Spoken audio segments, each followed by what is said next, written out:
Apa tujuan Roy Suryo CS meluncurkan buku berjudul Jokowi's White Paper? Sudah ada di studio bersama saya dari Rifai Kusumanegara. Bang Rifai, malam. Selamat malam.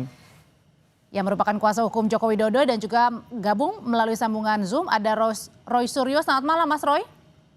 Selamat malam Mbak Audrey, selamat malam Pak Rifai. Malam, Mohon maaf, Suryo. gambarnya nggak bisa keluar karena suasana di sini kayak Jawan Batu.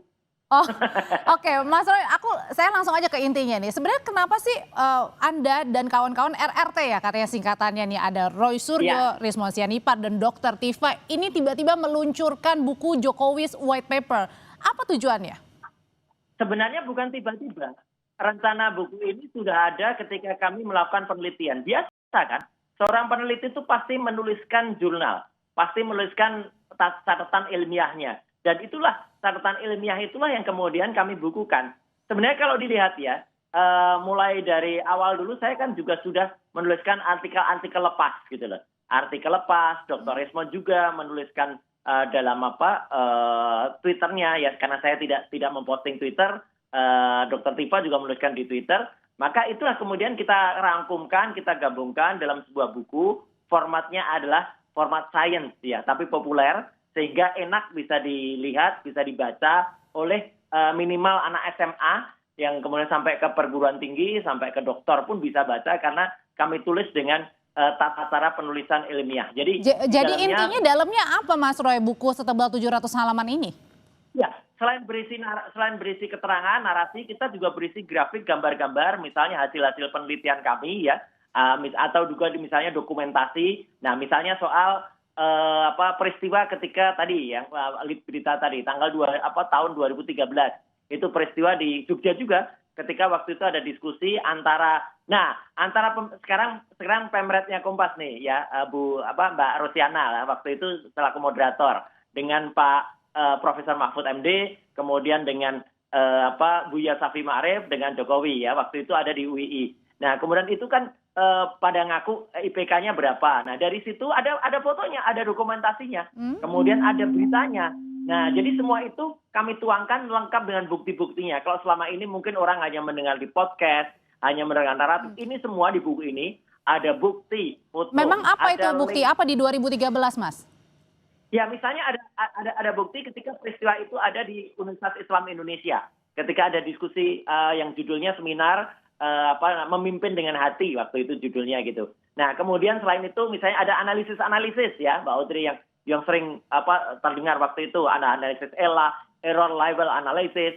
Kemudian ada postingannya si Dian Sandi ya. Nah, kenapa kami menganalisis Dian Sandi? Kemudian ada peristiwa press conference Barreskrim itu ada fotonya juga. Jadi artinya semua itu lengkap dengan analisisnya. Foto itu kita analisis juga dan lengkap misalnya kalau Dr. Rismon misalnya lengkap dengan skema-skemanya. Misalnya ketika beliau mengatakan, oh ini jasnya tidak menutup, jasnya ada di atas cap gitu. Jadi lintasan cap tidak menutup jasnya. Kayak gitu. Saya misalnya juga menganalisis antara foto, komparasi antara satu foto dengan foto yang. Jadi foto-foto itu kami sajikan. Komparasi ijazah-ijazahnya kami tampilkan semua. Oke, jadi intinya adalah buku di situ di dalamnya adalah berisi tentang ijazahnya Pak Jokowi ya. Intinya seperti itu ya, Mas Roy ya? Iya.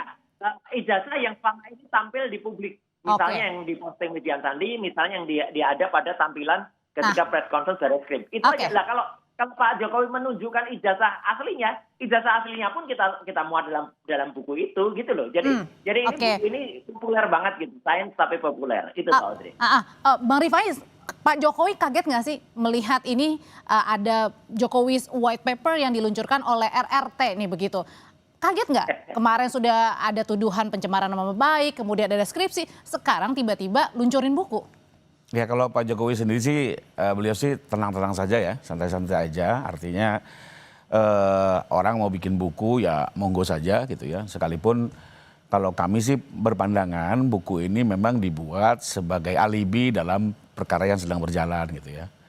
Sementara saya sendiri melihat bahwa keberadaan buku ini juga tidak akan berpengaruh terhadap perkara. Kenapa? Karena dalam perkara itu situasi, kondisi atau circumstances yang dilihat itu adalah peristiwa sebelum hingga terjadinya delik. Pencemaran nama baik. Dampaknya gitu ya. Jadi bukan setelah beberapa bulan kemudian ada produk ini mempengaruhi delik. Menurut saya itu tidak bisa karena memang sirkumstansi yang dilihat adalah peristiwa sebelum dan saat, termasuk dampak gitu ya. Jadi ya buku ini sih tidak akan berpengaruh. Kedua, buku ini juga sebenarnya menjadi lebih menariknya begini, kenapa baru dibuat kesimpulan sekarang, sementara publish di medianya penelitiannya sudah terjadi beberapa bulan lalu. Ini kan menjadi aneh. Biasanya itu penelitian yang benar itu kan dilakukan penelitian secara komprehensif, diuji, sampai dengan kesimpulan baru dipublish. Kalau ini kan terbalik. Sudah di mana-mana publishnya, tuduhan-tuduhan Jokowi jasa palsu, tapi baru sekarang ada bukunya. Jadi ini apa yang dilihat dari segi tata waktu udah nggak ketemu gitu ya. Sehingga kalau kami sih tetap dalam pendirian, kami melihat bahwa dalam kaitan pelaporan Pak Jokowi ini tindakan-tindakan yang dilakukan itu di luar dari penelitian akademis ya. Sebagaimana masyarakat juga tentu bisa menilai lah mana penelitian yang benar, mana yang tidak ya. Karena kan masyarakat juga banyak di dalamnya, ada peneliti, ada akademisi, tentunya bisa menilai lah gitu ya. Jadi silakan saja buku dibuat ya, tapi kami berpandangan ini tidak akan berpengaruh. Mau dibaca nggak bukunya? Kalau ada saya dikasih boleh juga saya baca gitu ya. Satu lagi juga kalau memang ini penelitian yang objektif ya dan betul-betul akademis, harusnya juga diberikan ruang dong bagi pihak Pak Jokowi untuk memberikan klarifikasi termasuk UGM. Oke, kalau hanya sepihak ya susah gitu ya. Paling nggak pernah nggak ada pertanyaan-pertanyaan kepada Pak Jokowi untuk diberikan, ini kan saya rasa sampai hari ini belum pernah ada pertanyaan itu. Kita tanya ya, Mas Roy, sebenarnya di dalam buku tersebut itu ada ruang nggak dari pihak Pak Jokowi ataupun UGM itu untuk diberikan ruang untuk menjawab pertanyaan-pertanyaan atau keresahan-keresahan dari Anda dan juga teman-teman, kawan-kawan? Bagus, ya silahkan. Bagus, kalau buku jawablah dengan buku, ilmiah jawablah dengan ilmiah, bukan buku dijawab dengan pasal-pasal hukum yang nggak nyambung. Jadi artinya kami nulis buku ini nggak ada hubungannya dengan pelaporan, gitu loh. Artinya mau dilaporkan atau tidak, ya kami tetap nulis buku kok, biasa. Lo kan nulis buku itu merupakan kegiatan kami sehari-hari, gitu loh. Dr. Respon bukunya udah banyak banget. Saya nulis artikel udah mungkin ratusan atau ribuan kali lah. Saya nulis itu tiap hari saya nulis ya, ada di berbagai media lepas gitu ya. Gitu saya nulis. Jadi artinya ini kalau mau dibantah silahkan saja. Dan yang menarik adalah satu, Mbak Audrey. Acara itu tadi kami selenggarakan di tengah-tengah kampus Universitas Gadjah Mada. Dan menariknya apa? Sempat juga mengalami halangan, kan aneh UGM ini.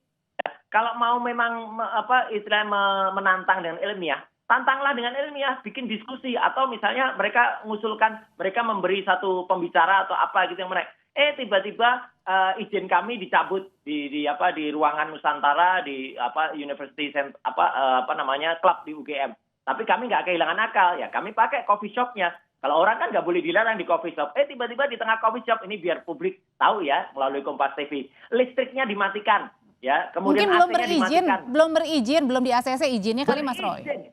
Izin, kami sudah dapat izin dari kepolisian, pemberitahuan kan nggak ada izin sekarang, pemberitahuan satu. Yang kedua kami sudah DP, down payment untuk tempat itu sudah diberikan dan ada tanda terimanya semenjak kemarin.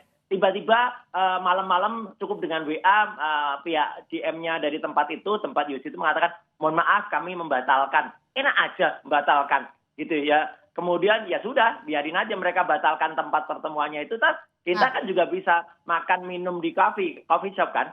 Gitu. Dan yang menarik apa? Ini telekomunikasi juga kayaknya juga dihambat gitu loh. Oke. Network jaringan dari tadi juga susah. Ya, tapi menarik lagi Pak Rifai, kami tadi juga lihat ada beberapa orang datang, beberapa dosen UGM datang, bahkan ahli yang dipakai oleh kepolisian, ya inisialnya DS, hadir di acara itu, kemudian ikut dengerin, gitu. Tapi dia diem aja, gitu. Lah udah kan bagus, berarti kan mereka menjadi saksi, UGM menjadi saksi peluncuran buku itu, dan silakan kalau mau bantah aja Mbak Audrey, bantah buku dengan buku, itu. Oke, Pak Jokowi juga mau membuat buku, kalau kata Mas Roy bilang, kalau ya udah bantahnya dengan buku, ketemu buku. Iya, silakan. Jokowi silakan bikin buku. Oke, justru kalau dari kami memang dari awal berpandangan bagaimana dalam laporan kami, jadi apa yang dilakukan oleh para pihak yang mengklaim selama ini peneliti adalah bukan kegiatan penelitian dalam rangka akademis.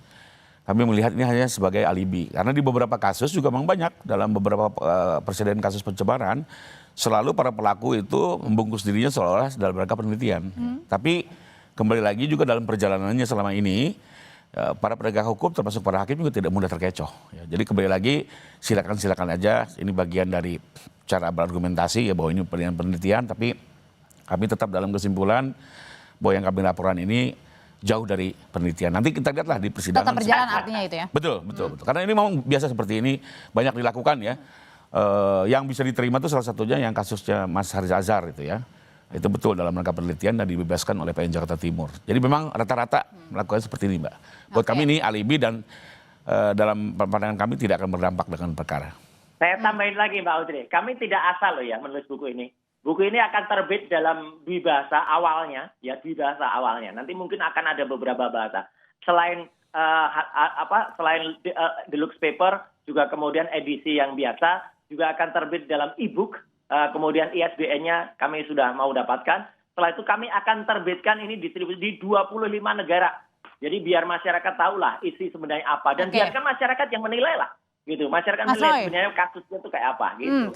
Ini kan hari Rabu Anda akan dipanggil ya, betul ya, di Polda ya, sudah ada jadwalnya ya. Nah berkaitan dengan pemanggilan itu Mas Roy, kenapa Anda, ini penelitian-penelitian Anda ini tidak dibawa saja pada saat nanti diperiksa di Polda? Nanti Mas Roy akan menjawab, tetap bersama kami. Gini. Nanti dulu Mas Roy.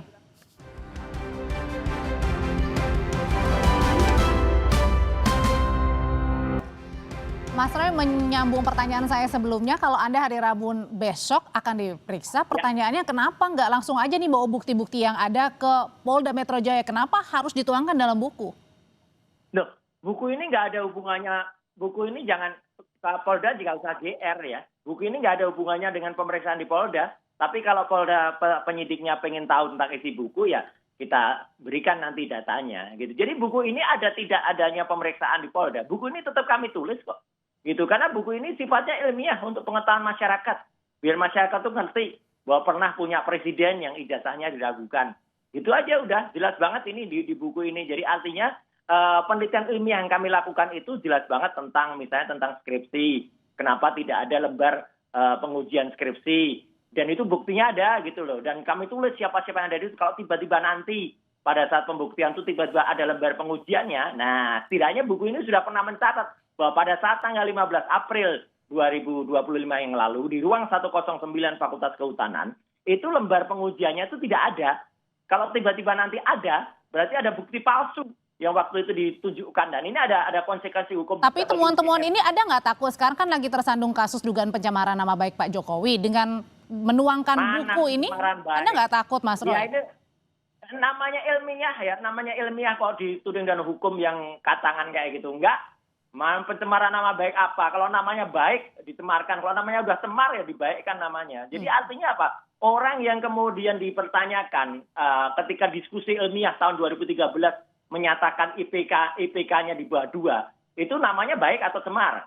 Ya, dari situ aja udah ketahuan kan. Kemudian juga dari beberapa hal-hal yang kemudian kami temukan ya, termasuk bukti-bukti yang disampaikan oleh Bareskrim ya, oleh di TPDUM yang dipublikasikan. Soal ternyata registrasinya hanya sarjana muda ya, bukan sarjana. Kemudian bukti pembayarannya hanya sampai semester 4, KKN-nya kemudian salah tahunnya dan ada bukti dari Pak Kasmujo lengkap dengan rekamannya, lengkap dengan kemudian translate rekamannya ya, transkripsi rekamannya semuanya ada.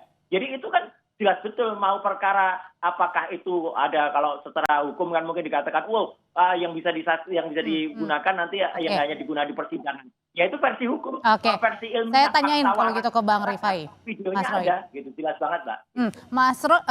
Bang Rifai, kalau Anda lihat sendiri sebenarnya apa sih tujuan dibalik launching, ini masih soft ya, soft launching buku ini begitu di tengah-tengah kasus dugaan pencemaran nama baik Pak Jokowi? Ya kalau seperti yang tadi saya jelaskan, kalau saya sih berpendapat ya, ini adalah salah satu cara untuk membangun alibi bahwa seolah-olah apa yang sudah terjadi selama ini adalah bagian dari penelitian. Sekalipun dari segi tata waktu, metode, etika dan segala macamnya, ya sebagaimana masyarakat juga bisa menilai lah, apakah ini benar-benar penelitian akademis atau seolah-olah saja sebagai bagian dari pembelaan, ya monggo masyarakat menilai. Tapi kalau kami tetap berpandangan apa yang sudah terjadi ini murni sebagai perbuatan yang memang ingin melakukan fitnah terhadap Pak Jokowi dan ingin membangun sebuah kegaduhan sosial lah ya. Memang di era post seperti ini kan memang salah satu kuncinya adalah hukum harus berani bertindak dalam konteks tindak pidana fitnah ya. Perlu dibedakan Mbak, fitnah dengan pencemaran. Kalau pencemaran ini bisa bicara mengganggu juga iklim demokrasi, tapi kalau fitnah itu agama manapun bilang bahwa ini lebih kejam dari pembunuhan. Kedua, kalau ini termasuk yang mana? Di era post-truth ini bahayanya, Mbak. Itu bisa membangun keresahan sosial. Seperti contoh lah, beberapa tahun yang lalu ada aktivis mengklaim dirinya dipukuli aparat, ternyata operasi plastik. Sempat membuat ketegangan politik. Di berbagai negara, contohnya Perancis. Istrinya Presiden Macron dituduh laki-laki. Sempat terjadi gejolak sosial. Jadi sesuatu yang sifatnya adalah pencemaran dengan fitnah itu sesuatu berbeda. Ya, kalau pencemaran itu faktanya benar, tapi disebarluaskan. Tapi kalau fitnah, faktanya tidak benar, Pak. Yang disampaikan ke publik itu tidak benar. Betul-betul kebohongan yang bisa meresahkan masyarakat. Dan korban di sini bukan hanya Pak Jokowi, tapi seluruh masyarakat yang mengkonsumsi berita hoax atau yang tidak benar. Dan ini adalah menurut Bang Rifai sendiri adalah suatu fitnah dengan termasuk fitnah karena kami meyakini ijazah ini asli, benar adanya dan sah. Dan nanti biarlah di persidangan, ya. Kalau tidak salah sekarang sudah 99 saksi sudah didengar oleh Polda, bahkan juga sudah banyak ahli didengar. Nantilah di persidangan, ya, kami akan membuktikan bahwa ijazah Pak Jokowi itu asli, diperoleh dengan perkuliahan yang benar, melihat semua proses, dan beliau menerima ijazah ini secara asli dari UGM. Nah, sementara kalau dari kubunya Pak Roy kan menganggap ijazah ini palsu dengan segala rekayasanya gitu ya. Silakan nanti dua versi ini dibawa ke persidangan, hakim yang akan menilai. Kalau gitu Mas Roy dan kawan-kawan seperti penyidik juga nih Mas Roy. Apakah ini mau bikin penyidik tandingan atau gimana gini? Bukan, enggak. Jauh di atas penyidik. Kita tuh ilmiah banget. Riset kami lakukan. Kalau di sana ada 99 saksi, itu kan tapi tetap menilai fitnah katanya Mas Roy. Fitnah. Enggak ada fitnah. Ini fakta semua. Ada linknya, ada fotonya, ada dokumentasinya, ada risetnya, ada hasilnya. Dan kalau sana 99 orang, kami 99%. 99,9% kami nyatakan skripsinya palsu. Jadi artinya apa? Tidak akan ada skripsi palsu yang kemudian bisa meluluskan ijazah yang benar. Jadi artinya jelas banget. Artinya dengan ini kami juga tadi banyak dosen loh tadi yang datang di acara itu, dan dosen-dosen dari berbagai fakultas di universitas di UGM, dan kemudian mereka sempat melihat, sempat kemudian kan saya sempat spill ya isinya dari depan sampai belakang, dan mereka juga meyakini gitu loh. Artinya apa? Buku tandingan, dan saya kira bukan hanya satu buku ini aja, Mbak. Saya juga bocorin dikit nih. Salah satu teman kita ya Pak Rizal Fadila juga sedang menulis buku, dan saya sudah lihat bukunya. Kalau itu kronologis juga, tulisan-tulisan dia, jadi kumpulan tulisan itu akan ada banyak buku ya tentang Jokowi ini. Jadi saya kira kita juga mendorong orang lain, ayolah nulis buku juga semuanya, silakan tulis, dan nanti orang akan lihat kalau di Indonesia di zamannya Pak Prabowo orang menulis buku kemudian dikriminalisasi, diadili. Nah, itu berarti saya tulis juga di dalam buku ini bahwa yang namanya freedom of speech ya, kemudian kebebasan berekspresi, kebebasan berpendapat itu lebih buruk daripada masa-masa sebelumnya. Jelas banget itu undang-undangnya ada. Bang Rifai, kalau kayak gini mempengaruhi juga nggak sih? Atau jangan-jangan trust publik ini jadi terbelah, yang mana kemudian harus fokus kepada dugaan pencemaran nama baik yang mana ini dilakukan oleh Polda Metro Jaya, dan satu sisi yaitu tadi ada RRT yang kemudian memunculkan buku dan isinya ilmiah begitu di dalamnya. Ya memang ini kan memang dampak era post-truth ya, di mana kebebasan informasi dan narasi digital ini bisa membuat masyarakat terpengaruh gitu ya. Dan ini terjadi di banyak negara. Justru itu di Indonesia ini sebagai negara hukum, maka pada akhirnya adalah hukum yang harus bisa menjaga stabilitas masyarakat ya, dengan cara menelaah betul apakah ini fitnah atau bukan ya. Kalau bukan fitnah tentunya kan aman, harusnya dibebaskan ya, nggak boleh ya. Hanya sekedar pencemaran sih, saya juga aktivis Mbak. Ya. Saya juga nggak mau iklim demokrasi kita terganggu. Tapi kalau memang fitnah, ini kan bahaya sekali gitu ya. Melempar sebuah isu yang tidak benar, masyarakat terprovokasi bahkan terbelah. Itu yang harus dijaga, dan hukum harus menjawab ini semua. Ya. Sehingga memang proses hukumlah yang kita harapkan bisa menuntaskan ini. Karena itu juga kemarin Pak Jokowi menggunakan hak hukumnya itu untuk meluruskan apakah ijazah ini asli atau tidak. Lalu kedua juga untuk mengembalikan nama baiknya. Karena Pak Jokowi meyakini betul beliau menjalani kuliah kok gitu ya.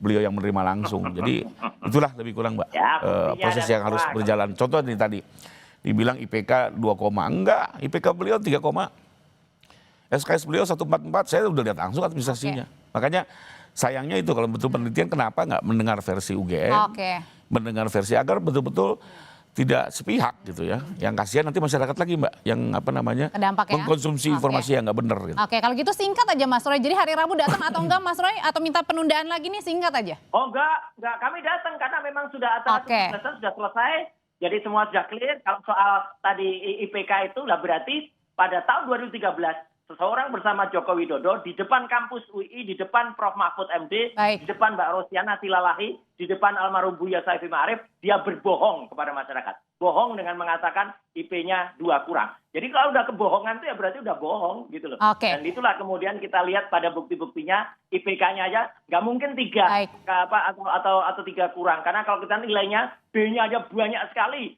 Ya meskipun Oke, sudah kita tangkap Mas Roy. Cuma 1, P-nya banyak, A-nya cuma 4 atau 3 kalau nggak salah. Gitu. Oke. Saya akan datang dan kita buktikan nanti. Mas Roy, terima kasih. Bang Rifai Kussumanegara, terima kasih. Selamat malam. Terima kasih. Malam Mas Roy. Setelah ini kami hadir